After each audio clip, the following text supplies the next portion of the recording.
तो पशु योनि में कौन जाएगा? देखो, जो रात के 11 बजे के बाद 3 बजे के बीच में भोजन करता है, ये निशाचर है। निशा माने रात, चर माने विचरने वाले।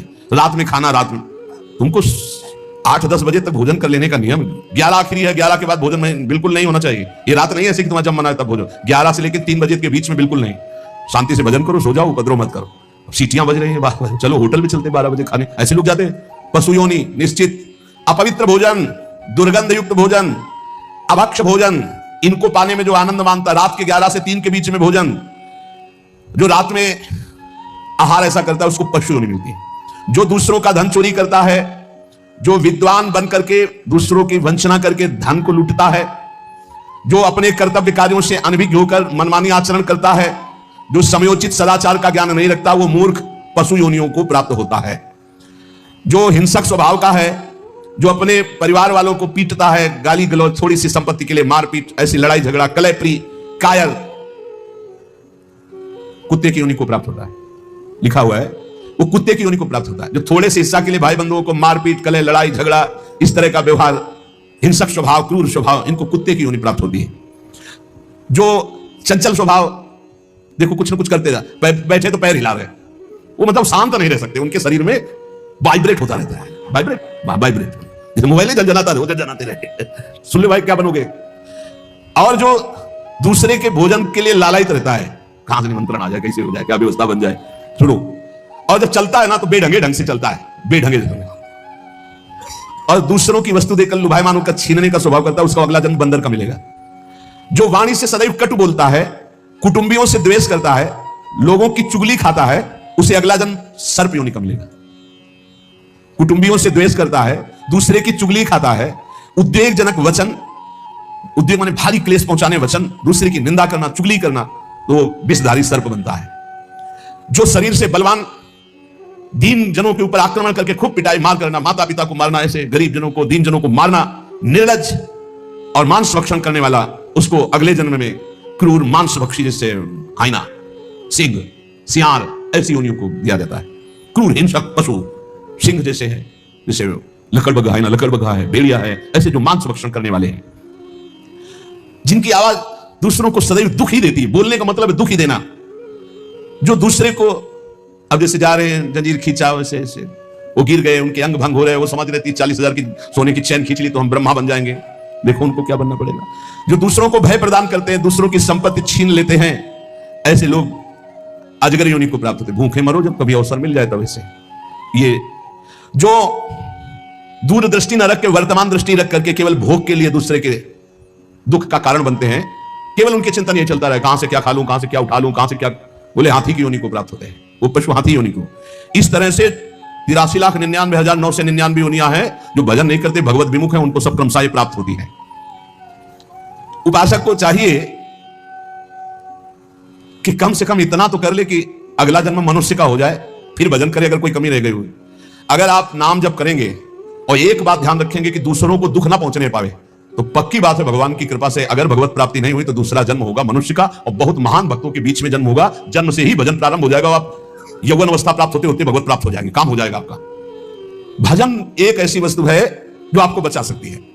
अब इसमें कह रहे हैं कि जैसे आप भजन मार्ग में लगे हुए हो और आपको कोई गाली दे रहा है, आपने पलट के गाली दे दी तो आपका भजन छीन हो जाएगा। इसलिए भजन को बचाने के लिए कह रहे, अकार पण्य मपारुष्यम संतोषा सर्दधानता, ये ब्रह्म ऋषियों की बातें हैं, बहुत काम की बातें। अनुसूया गुरु पूजा दया भूतेषु पैशुनम सद्वीरेश दमः प्रोक्तो ऋषि शांत बुद्धि भी। अकार पण्य माने उदारता। भजन किससे बचेगा? उदार बुद्धि। स्वभाव कह रहे हैं कोमल, कोमल स्वभाव से भजन बचेगा। संतोष वृत्ति से भजन बचेगा। गुरु इष्ट पर श्रद्धा वृत्ति से भजन बचेगा। दोष दृष्टि किसी पर ना हो, इसका अभाव हो, तो भजन बचेगा। गुरु शुश्रूषा सेवा से भजन बढ़ेगा। प्राणियों पर दया तो भजन बढ़ेगा। किसी की भी चुगली ना करना, संत और ऋषि मुनियों का संग करना, इससे भजन बढ़ता है, पचता है। भजन किससे नष्ट होता है? तो कह रहे हैं जब अवमाने न कुप्पेत सम्माने न प्रहस्यति सम दुखो सुखो धीरा प्रशांति इति कीर्त्यते। जब तुम्हारा अपमान हो, तुम उसका बदले में अपमान कर दो तो तुम्हारा भजन छीन हो जाएगा। और यदि अवमाने न कुप्पेत, अगर तुम्हारा अपमान हो रहा, तुमने क्रोध नहीं किया, तुम्हारा सम्मान हुआ, तुमने सम्मान स्वीकार नहीं किया, बचना भाई, इससे बचना, ये अगला जन्म नहीं होने देंगे। अगर ऐसा उदारता, कोमल स्वभाव, संतोष, श्रद्धा, दोष दृष्टि का अभाव, गुरु सेवा, प्राणियों पर दया, चुगली ना करना, निश्चित निश्चित अगला जन्म नहीं होगा। आप अपने भजन को बचाएं। जब कोई आपका अपमान कर रहा हो तो आप उसके बदले में उसका अपमान ना करें। यदि आपको क्रोध आ गया अपमान करने पर तो आपका भजन का फल क्षीण हो जाएगा।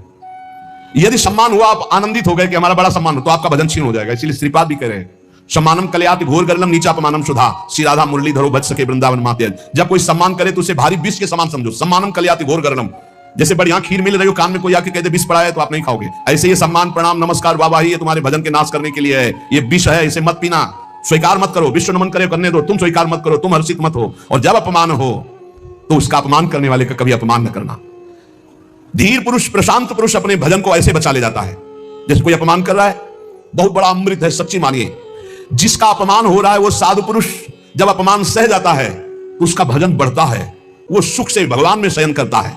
और जब अपमान हुआ और अपमान दूसरे का कर देता है तो उसका भजन क्षीण हो जाता है, अशांत होकर के फिर जगत में शयन करता है। अपमान करने वाला जब कोई सामने से अपमान सह जाता है तो उसका सहन करना उसके नाश का कारण बन जाता है। अपमान करने वाले का निश्चित नाश हो जाता है जब उस सामने वाला बोले ना, केवल चुप रहे। यह बड़ी बात है, पर बहुत कठिन है। उस समय जब कोई अपमान कर रहा है, निंदा कर रहा है, आप शांत हैं, इसका मतलब आपके ऊपर गुरु कृपा है और आप अपने भजन को पहचानते हैं, भजन बचाना चाहते हैं। अपमानित होने पर चाहिए कि अपमान करने वाले की ना बुराई सुने ना बुराई करे। जैसे कोई आकर बहुत नीच आदमी आपको गाली दे रहा था, कान में उंगली डालो, नहीं भाई वो नीच नहीं, भगवान उसके अंदर बैठकर मेरी परीक्षा ले रहे थे, मुझे पुष्ट कर रहे थे, वो नीच कैसे हो सकता है। अपने भजन पर दृष्टि रखे, ना उसकी निंदा करे, ना उसकी निंदा सुने, ना उसका बुरा चाहे। यद्यपि इसमें लिखा हुआ है कि जो अपमान करने वाला है उसका सर्वनाश हो जाता है, ऐसे महापुरुष का अपमान जब करे कि वो बोले ना केवल, तो वो अपमानित करने वाला पुरुष स्वयं नाश को प्राप्त हो जाता है। ये बड़ी बात है। कह रहे तिष्ठेद औमंता विनश्यति। अगर वो अपमान जिसका कर रहा है वो महात्मा भजन करने वाला शांत है, कुछ नहीं बोल रहा है, वो तो सुख से शयन करेगा परमात्मा में और उसका भजन सुरक्षित बच गया और जो भी कलमश हुआ होगा वो भस्म हो गया। लेकिन अपमान करने वाला बोले विनश्यति, उसका नाश पक्का हो जाएगा। अपमानित होने पर साधक को चाहिए कि कभी अपमान करने वाले की ना बुराई सुने और ना बुराई करे, उसका भजन बच जाएगा, भगवान की कृपा हो जाएगी। अमृतस्यैव तृप्येत अपमानस्य योगवित् विषवच्च जुगुप्सेत सम्मानस्य सदा द्विजा। साधक को चाहिए कि अपमान को अमृत के समान पान कर ले, नीचा अपमानम सुधा। देखो साधक, अपमान को अमृत के समान, जब कोई अपमान कर रहा हो तो ऐसे खुश होना चाहिए, काम बन गया।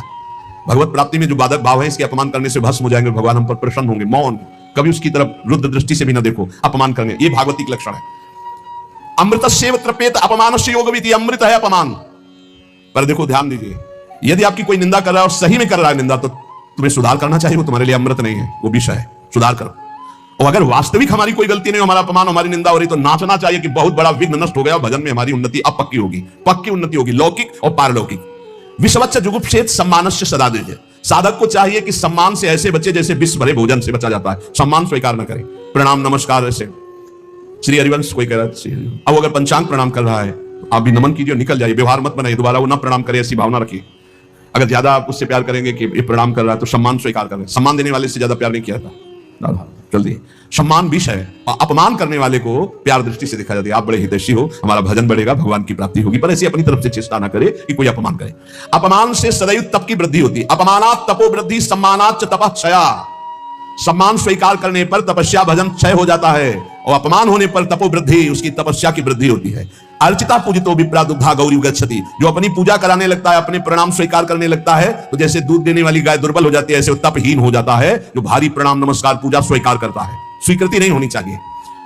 पुनराप्याप्यते धेनु सतरणैः सलिलैर्यथा एवं जपैश्च होमैश्च पुनराप्याप्यते द्विजा। साधक को चाहिए कि यदि प्रणाम नमस्कार बहुत करवा चुका है, ऐसा लगा कि मेरा तप क्षीण हो गया, तो बंद कर दे प्रणाम नमस्कार और एकांत में बैठकर जैसे गाय को फिर अच्छा चारा पवाया जाए तो पुष्ट हो जाती है, ऐसे अपने साधन भजन करे, प्रणाम नमस्कार से दूर हो जाए।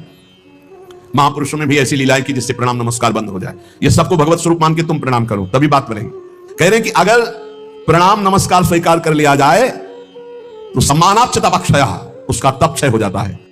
गंगा जी की ही एक ऐसी अमोघ महिमा है कि जिनके दर्शन मात्र से पाप नष्ट हो जाते हैं। गंगा जी मतलब श्रीधाम वृंदावन से इस समय जैसी आसक्ति प्रकट की वृंदावन ने, ऐसी गंगा जी से आसक्ति। गंगा जी छोड़कर कहीं नहीं जाना, किनारे ही जो तीर्थ मिले मिले, कहीं नहीं जाना, नगर में भी ऊपर नहीं चढ़ना, वहीं जो आहार मिले गंगा का। कैसे बताएं क्या परमानंद स्वरूप गंगा जी हैं, जिनके दर्शन मात्र से सारा पाप नष्ट हो जाता है गंगा जी से।